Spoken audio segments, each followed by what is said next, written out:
Genesis chapter 9. God blessed Noah and his sons and said to them, "Be fertile and multiply and fill the earth. Dread fear of you shall come upon all the animals of the earth and all the birds of the air, upon all the creatures that move about on the ground and all the fishes of the sea. Into your power they are delivered. Every creature that is alive shall be yours to eat. I give them all to you as I did the green plants. Only flesh with its lifeblood still in it you shall not eat.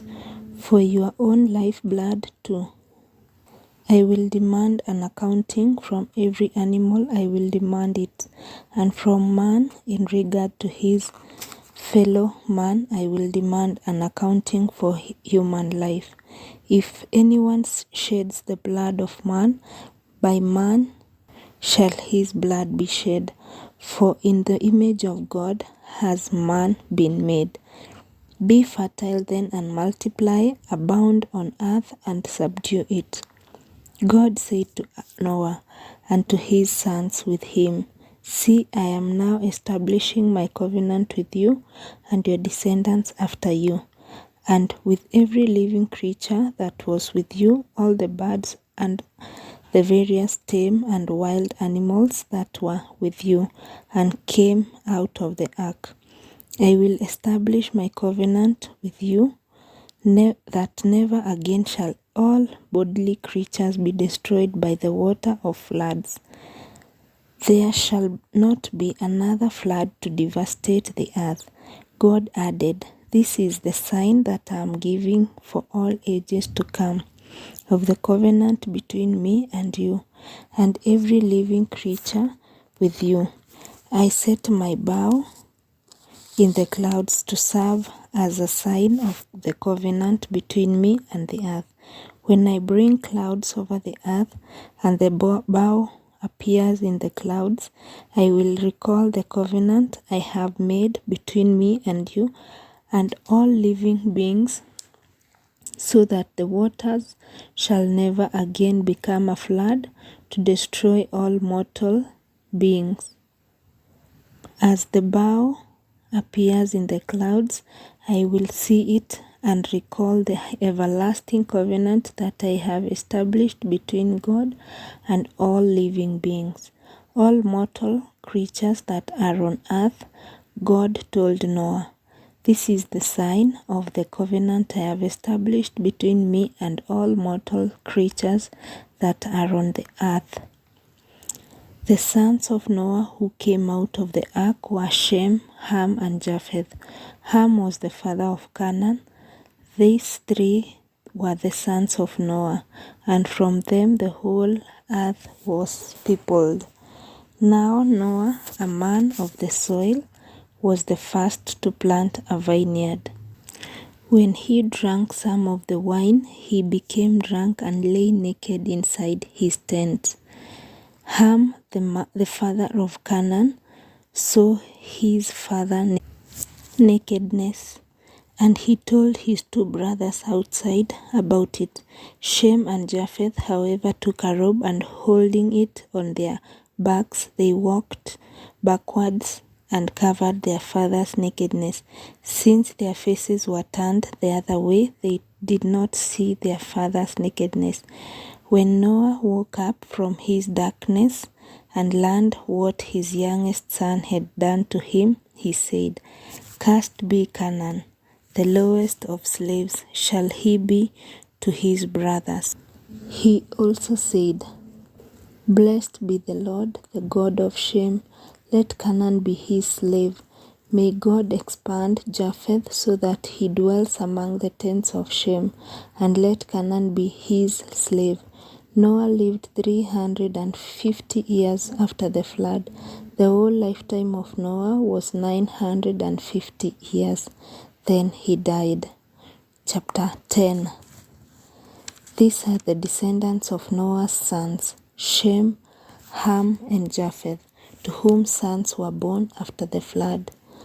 The descendants of Japheth: Gomer, Magog, Madai, Javan, Tubal, Meshech, and Tiras. The descendants of Gomer: Ashkenazar, Riphath, and Togarmah. The descendants of Javan: Elisha, Tarshish, the Kittim, and the Rodanim. These are the descendants of Japheth, and from them sprang the maritime nations in their respective lands, each with its own language by their clans without their nations. The descendants of Ham: Cush, Mizraim, Put, and Canaan. The descendants of Cush: Seba, Havilah, Shabta, Ramah, and Sebteka. The descendants of Ramah: Sheba and Dedan. Cush became the father of Nimrod, who was the first potentate on earth. He was a mighty hunter by the grace of the Lord. Hence the saying, like Nimrod, a mighty hunter by the grace of the Lord. The chief cities of his kingdom were Babylon, Erech, and Akkad, all of them in the land of Shinar. From that land he went forth to Ashur, where he built Nineveh, Rehoboth, and Calah,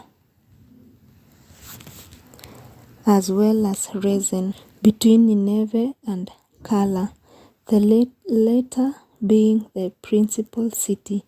Mizraim became the father of the Ludim, the Anamim, the Lehabim, the Nephtahim, and Path Rusim, the Casluhim, and the Caphtorim, from whom the Philistines sprang. Canaan became the father of Sidon, his firstborn, and of Heth, also of Jebusites, the Amorites, and Girgashites, the Hivites, the Arikites, the Sinites, the Avadites, and the Zemarites, and the Hamathites. Afterwards, the clans of the Canaanites spread out, so that the Canaanite borders extended from Sidon all the way to Gerar, near Gaza, and all the way to Sodom, Gomorrah, Adar, and Zeboim, near Lasha. These are the descendants of Ham, according to their clans and languages, by their lands and nations. To Shem also Japheth's old brother and the ancestors of all the children of Eber, sons were born. The descendants of Shem: Elam, Ashur, Apakshad, Lud, and Aram. The descendants of Aram: Uz, Hal, Gether, and Mash. Apakshad became the father of Shelah, and Shelah became the father of Eber. To Eber 2 sons were born. The name of the first was Peleg, for in his time the world was divided. And the name of his brother was Joktan. Joktan became the father of Almodad, Sheleph, Hazarmaveth, Jerah, Hadoram, Uzal, Dikla, Obal, Abimael, Sheba, Ophir, Havilah, and Jobab. All these were descendants of Joktan. Their settlements extended all the way to Sephar, the eastern hill country. These are the descendants of Shem, according to their clans and languages, by their lands and nations.